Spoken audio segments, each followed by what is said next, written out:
हम हर सेकंड सांस लेते हैं, लेकिन क्या आप जानते हैं कि सिर्फ सांस लेना ही श्वसन नहीं होता। असली प्रक्रिया तो हमारे शरीर के अंदर होती है, जहां भोजन टूटकर ऊर्जा बनाता है। आज हम इस अध्याय में यानी कि 7th क्लास साइंस के चैप्टर नंबर 6 में इसी पूरी प्रक्रिया को समझेंगे। और अगर आप का जो एग्ज़ाम है उसके अंदर एक भी ऐसा सवाल नहीं होगा जो कि यहाँ से नहीं आया होगा, यानी कि आपको कोई भी सवाल नहीं छूटेगा अगर आपने इस वीडियो को ध्यान से देखा तो चलिए जानते हैं जीवों में श्वसन के बारे में।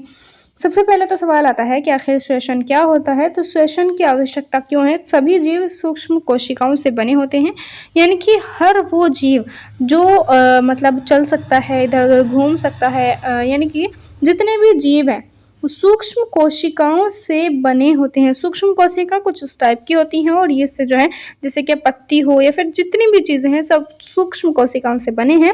कोशिकाओं को पोषण, परिवहन और जनन के लिए ऊर्जा चाहिए होती है, यानी कि जितनी भी कोशिकाएं हैं उनको जो है सबसे मेन चीज़ उनको जो है एनर्जी चाहिए, उनको जो है ऊर्जा चाहिए होती है कुछ भी काम करने के लिए। यह ऊर्जा भोजन के विखंडन यानी कि श्वसन से प्राप्त होती है, यानी कि जब भोजन का विखंडन होता है, भोजन टूट करके शरीर के अंदर जाता है, शरीर के अंदर लगता है, तो उससे श्वसन की प्रक्रिया जो है यहाँ पर होती है।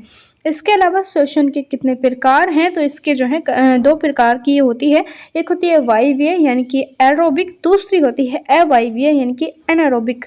वायवीय में क्या होता है, यानी कि वायवीय श्वसन प्रक्रिया वह होती है जिसमें कि ऑक्सीजन की उपस्थिति में ग्लूकोज का विखंडन किया जाता है, यानी कि जो हमारे शरीर के अंदर ग्लूकोज जाती है जिससे कि एनर्जी बनती है। ग्लूकोज से इस बात को आप जान लीजिए कि जो हमारे अंदर शरीर में एनर्जी बनती है वो ग्लूकोज की वजह से बनती है। और आप जितने भी जो भी कुछ खाना खाते हैं, अगर आपको उससे ताकत मिल रही है, आपको उससे एनर्जी मिल रही है, तो समझ लीजिए कि उस खाने के अंदर जो है ग्लूकोज मौजूद है।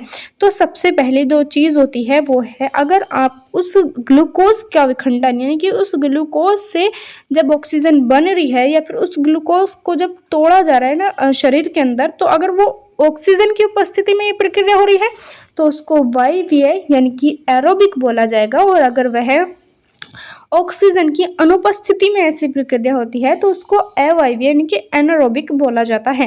अवायवीय में क्या होता है कि ऑक्सीजन की अनुपस्थिति में विखंडन होता है, जैसे कि एग्जाम्पल के लिए यीस्ट इसका उदाहरण है।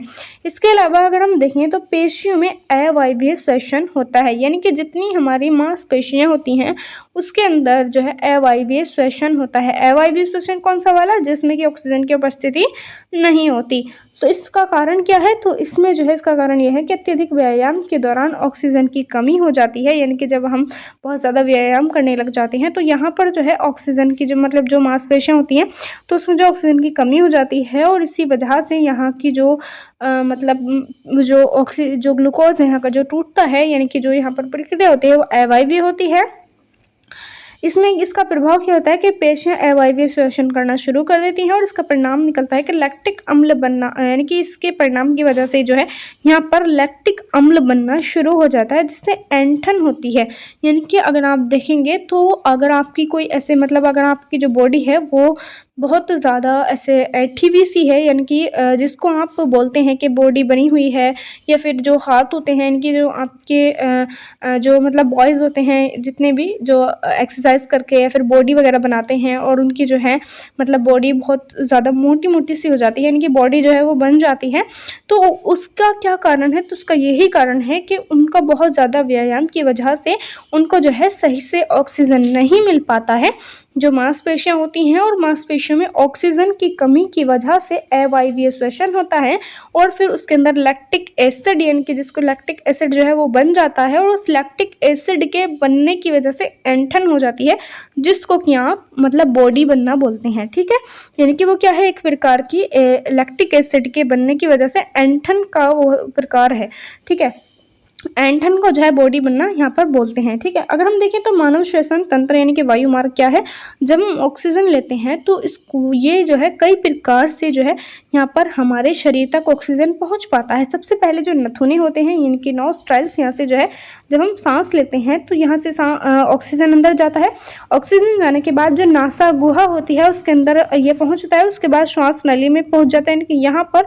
उसके बाद जो यहाँ पर फेफड़े होते हैं, फेफड़ों के अंदर ऑक्सीजन पहुँच जाता है, यानी कि इस तरीके से पहले नॉस्ट्रल्स में, फिर नोजल कैविटी में, फिर उसके बाद विंड पाइप में, और उसके बाद जो है लंग्स में जो है यहाँ पर ऑक्सीजन पहुँच जाता है। और इस तरीके से जो है हमारी बॉडी को श्वसन मिलता है, यानी कि जो सांस है वो मिलती है, ऑक्सीजन मिलती है। और इसी पूरी प्रक्रिया को मतलब ये जो पूरी प्रक्रिया यहाँ पर चलती है वो एक मानव श्वसन तंत्र के रूप में हमें मतलब उसको पहचानते हैं। इसके अलावा श्वसन की क्या प्रक्रिया होती है, तो इसमें सांस लेने में डायाफ्राम और पसलियों की गति होती है, यानी कि जो डायाफ्राम होता है या फिर यहाँ पर जो मतलब ये जो सारी जो पसलियाँ हैं ना, इनके अंदर मतलब एक तरीके की गति होनी शुरू हो जाती है। और उसी गति की जो दर है वो 1 मिनट में सांस लेने की संख्या बराबर होती है श्वसन दर, यानी कि 1 मिनट में जितनी बार आपने सांस ली है उसी को जो है मतलब उसी पूरी दर को जो है श्वसन दर बोला जाता है। 1 मिनट में जितनी आपने सांस ली है। अगर आप एक स्वस्थ व्यक्ति हैं तो आपकी जो है विश्राम स्थिति में औसतन 15 से 18 बार प्रति मिनट की जो है सांस होगी, यानी कि अगर आप एक स्वस्थ व्यक्ति हैं और साथ में आप जो है विश्राम कर रहे हैं, यानी कि बहुत तेज़ी से आप कोई काम वगैरह नहीं कर रहे हैं, तो आप जो है 1 मिनट में 15 से लेकर 18 बार तक सांस लेते हैं, यानी कि 1 मिनट में 15 से 18 बार सांस लिया जाता है एक स्वस्थ व्यक्ति के द्वारा। इसके अलावा अन्य जीवों में श्वसन की अगर हम बात करें, ये सारी चीज़ें हमने देखी, वो तो हमने देखी मानव के बारे में। लेकिन अगर हम बात करें कि जो दूसरे जीव होते हैं वो कैसे सांस लेते हैं, तो देखो जो कीट होते हैं, छोटे छोटे जो कीट होते हैं, वो जैसे कॉकरोच का एग्जाम्पल ले सकते हैं, जो वो श्वास रंध्र और श्वास प्रणाल के द्वारा जो है यहाँ पर सांस लेते हैं। इनके अंदर एक श्वास प्रणाली होती है और उसी की वजह से जो है ये यहाँ पर सांस लेते हैं।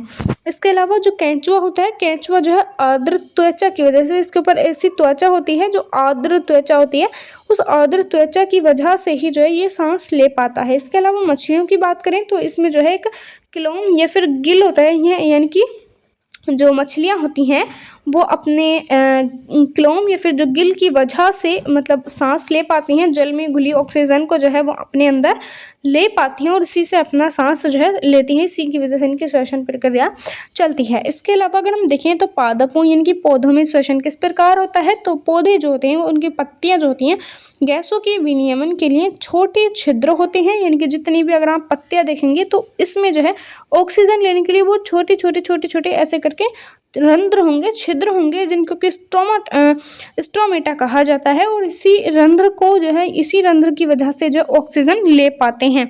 और अगर हम बात करें इनकी जड़ों की, तो जड़ों में भी जो मिट्टी होती है, इनकी जो जड़ें होती हैं इनकी, वो भी ऑक्सीजन लेती हैं। वो कैसे, इसके अंदर भी एक मतलब मिट्टी के कणों के बीच में उपस्थित वायु से ऑक्सीजन लेते हैं, यानी कि जितने भी मिट्टी के कण यहाँ पर मौजूद होते हैं इस मतलब जड़ के आसपास, तो उस जड़ में से जो जड़ों के अंदर जो मिट्टी के अंदर जो ऑक्सीजन जारी होती है, तो उस ऑक्सीजन को ये जड़ें जो हैं लेती हैं और इसी वजह से जड़ जो है यहाँ पर बड़ी होती है। यानी कि अगर हम देखें तो पूरा जो पौधा होता है, चाहे वो पत्तियाँ हों या फिर जो जड़ें हों, यहाँ से ये सांस लेते हैं, यानी कि पत्तियाँ और जड़ों की वजह से कोई भी जो पादप है, पौधे हैं, वो सांस लेते हैं।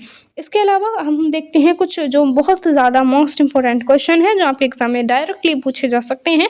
क्वेश्चन है कि भोजन का विखंडन कहाँ होता है, तो भोजन का जो विखंडन है वो कोशिकाओं के अंदर होता है, यानी कि इनसाइड द सेल के अंदर होता है, कोशिकाओं के अंदर जो है भोजन का विखंडन होता है। नेक्स्ट क्वेश्चन है, यीस्ट अवायवीय श्वसन में क्या बनाते हैं, यानी कि जो यीस्ट होते हैं वो जब अवायवीय श्वसन करते हैं तो वो क्या बनाते हैं, तो वो जो है अल्कोहल और कार्बन डाइऑक्साइड को बनाते हैं। नेक्स्ट क्वेश्चन है कि व्यायाम के बाद ऐंठन का क्या कारण है, तो देखो जब हम व्यायाम करते हैं तो इसमें जो हमारी बॉडी में ऐंठन हो जाती है, तो उसका कारण है लैक्टिक अम्ल का बनना और ऑक्सीजन की कमी का होना।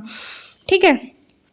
नेक्स्ट क्वेश्चन है कि विश्राम में औसत श्वसन दर कितनी होती है, यानी कि जब आप विश्राम करते हैं और आप एक स्वस्थ व्यक्ति हैं तो आपको जो है 1 मिनट में 15 से लेकर 18 बार तक सांस आती है, यानी कि 1 मिनट में आप 15 से 18 बार सांस लेते हैं। मछली का श्वसन अंग क्या है? तो क्लोम जो होता है मछली का, या फिर जिसको गिल्स बोलते हैं, गिल्स जो बोलते हैं उनको, उनकी वजह से जो मछलियां हैं वो सांस लेती हैं। ठीक है, नेक्स्ट क्वेश्चन है कि उच्छ्वासन में पसलियों की गति को क्या कहते हैं? यानी कि उच्छ्वासन जब होता है, जब उच्छ्वासन होता है तो उसमें पसलियों की गति किधर से किधर की ओर होती है? तो ये जो है नीचे से अंदर की ओर होती है।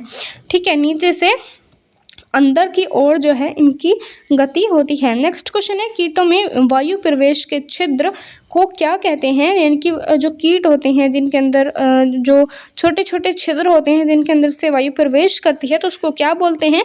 तो उसको जो है स्पाइरेकल्स या फिर श्वास रंध्र बोला जाता है, क्योंकि उन छोटे छोटे वायु प्रवेश करने वाले छिद्रों से ही वो जो श्वास ले पाते हैं, यानी कि सांस ले पाते हैं। तो ये था आज का हमारा पूरा चैप्टर। बाकी आपको ये वीडियो कैसे लगी वो आपने कमेंट बॉक्स में ज़रूर बताना है। और आज के लिए इतना ही, मिलते हैं नेक्स्ट वीडियो में नेक्स्ट चैप्टर के साथ। आज के लिए इतना ही, मिलते हैं नेक्स्ट वीडियो में। Thank you. सफलता की ओर एक कदम, विज्ञान को रटे नहीं बल्कि समझ कर पढ़ना ही इसकी सफलता है। Thank you so much.